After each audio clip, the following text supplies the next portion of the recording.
지금의 시대는 어쩌면 행복을 위해 피로감을 감수하는 시대입니다.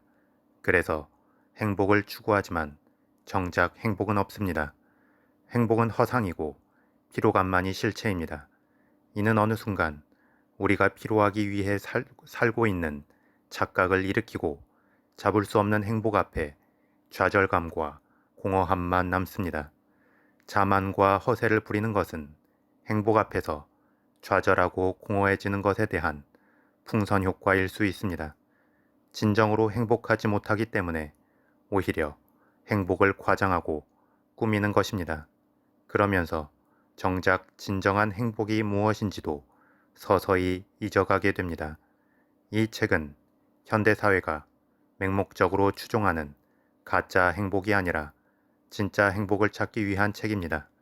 그리고 진짜 행복은 다른 사람이 보기에 강한 사람이 아닌 본인 스스로 강해질 때 얻을 수 있음을 강조합니다.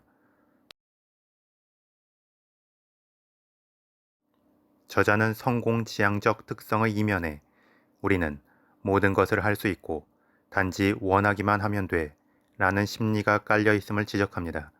그래서 보통 성공지향적 특성이 강한 사람의 경우 자신의 현재 실체를 보여주기보다 자신이 원하는 미래의 모습을 보여주려 합니다.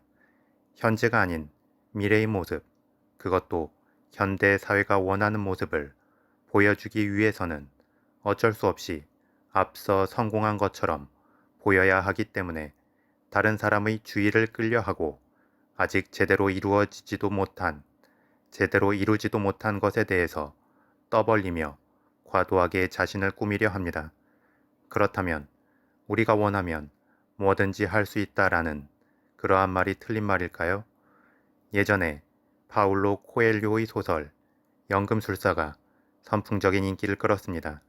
그 책의 핵심 주제는 간절히 원하면 온 우주가 돕는다 라는 것입니다.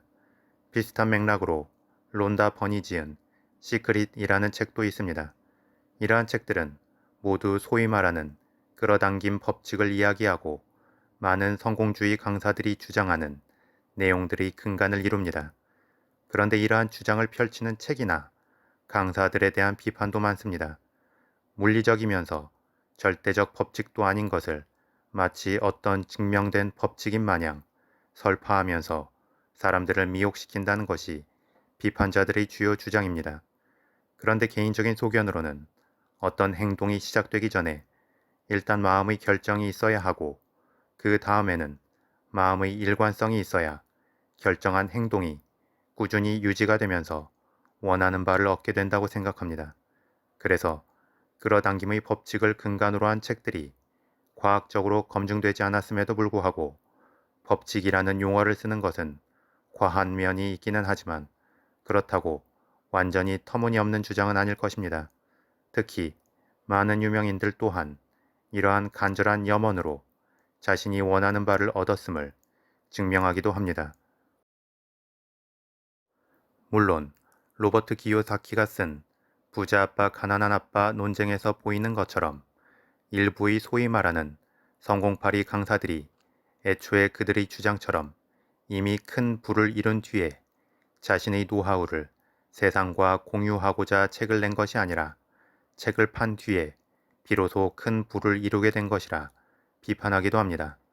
더불어 그들의 비판받는 이력들을 떠나서 부자가 되는 것이 유일한 성공인 것 마냥 맹목적으로 추정하는 것이 더 큰 문제일 수도 있습니다. 그러한 맹목성 때문에 또 과장된 주장을 하는 사람들에게 현혹되는 것이기도 합니다. 이를 통해 볼 때 사람들은 보통 스스로 무엇을 원하는지도 잘 모르는 경우가 많습니다. 그냥 단순히 미디어에서 보이는 화려한 성공을 꿈꿀 뿐입니다. 학교 교육에서 추구하는 바도 자신만의 행복을 찾도록 하는 것이 아니라 모두가 바라보는 성공을 하나의 행복의 기준으로 삼도록 합니다. 그래서 현대 사회의 많은 사람들은 단지 화려한 성공을 간절히 원할 뿐입니다. 그리고 사람들이 보통 원하는 성공은 부자가 되는 것과 동의어가 되기도 합니다. 이는 역으로 부자가 되지 못하면 실패한 인생처럼 보이게 만들기도 합니다. 그래서 저자는 훈련받은 원숭이처럼 오로지 원하기만 하면 된다는 생각 자체에 의문을 제기합니다. 즉, 주체적으로 진정 원하는 것을 찾고 그것을 추구하는 것이 아니라 단순히 기계처럼 세상의 유행과 누군가를 따라하려 한다는 것입니다. 저자가 지향하는 스스로의 진정한 행복을 위한 롤모델은 바로 겸손한 능력자들입니다. 겸손한 능력자들은 외부의 기준에 자신을 맞추지 않고 자기 스스로가 가치의 기준을 정하고 그것을 향해 나아갑니다. 그리고 그들이 추구하는 바는 겉으로 보이는 것보다 더 깊고 강한 사람이 되는 것, 남에게 칭찬받기 위해서가 아니라 스스로 행복해지기 위한 삶을 사는 것, 타인보다 월등하게 높은 곳에 존재하는 게 아니라 땅에 발을 딛고 서서 남들과 더불어 잘 사는 것 등입니다. 이처럼 겸손한 능력자들이 추구하는 바는 어떤 외부의 비교 대상을 두지 않고 외부의 평가를 염두하지 않습니다. 그래서 나이가 들수록 더 있어 보이고 매력적이며 안정되고 행복한 사람은 자기 중심을 잘 잡고 살아가는 사람인 것입니다. 그리고 저자가 말하는 그들의 태도는 첫째, 거칠애에 목매달지 않고 둘째, 좋은 일이든 나쁜 일이든 말을 아끼며 셋째, 감정을 함부로 표출하지 않고 넷째, 자기 가치를 스스로 정하며 다섯째, 의무가 아닌 행복을 선택한다는 것입니다. 이들의 태도를 잘 보면 무조건적인 절제만 있는 것도 아니고 무조건적인 자유만 있는 것도 아닙니다. 그 핵심은 자기 주도적이라는 것입니다.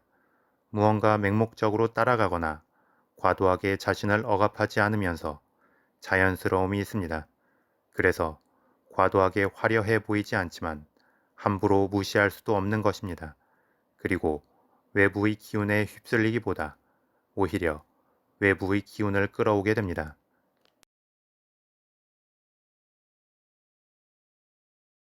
보통의 관점으로 보면 자신을 낮추는 사람은 약해 보이는 것이라 생각합니다. 그런데 저자는 내면이 강하지 못한 사람은 결코 자신을 낮추는 겸손한 행동을 하지 못한다고 말합니다.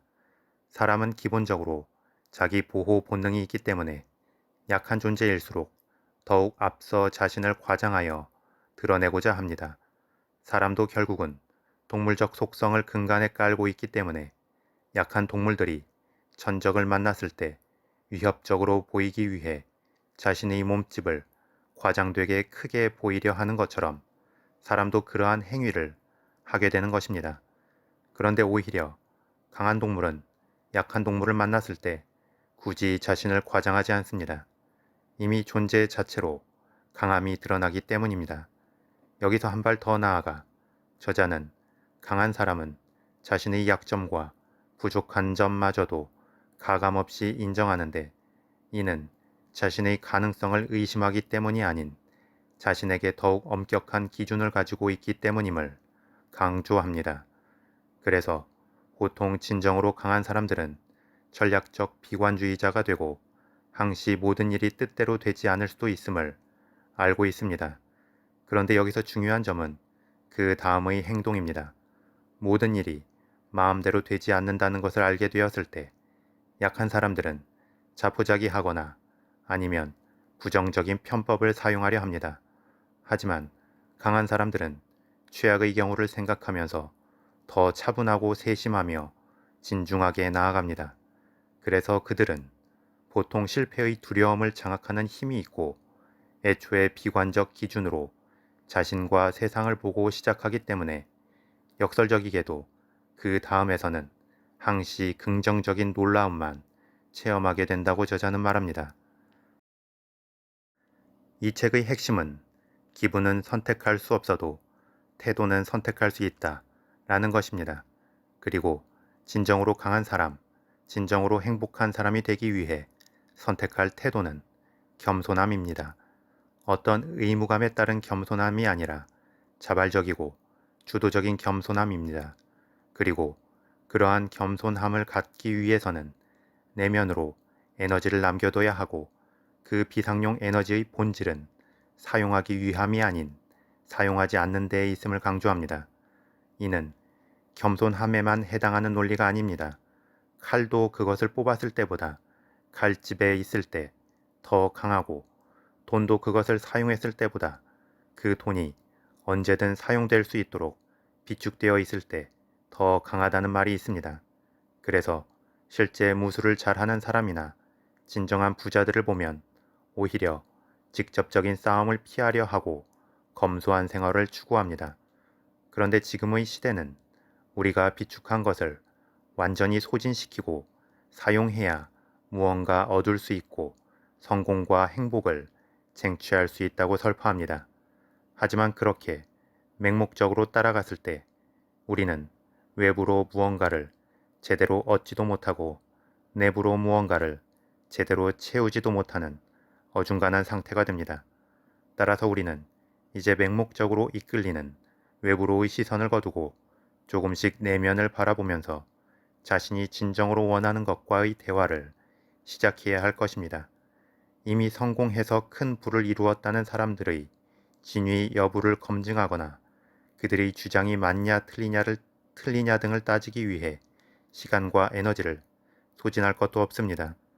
주체적으로 자신만의 기준을 세우고 그들의 주장이나 외부의 정보를 수용하려 한다면 이미 그 과정에서 자신에게 필요한 쪽으로 자정작용이 이루어지고 중요한 본질이 남게 될 것입니다.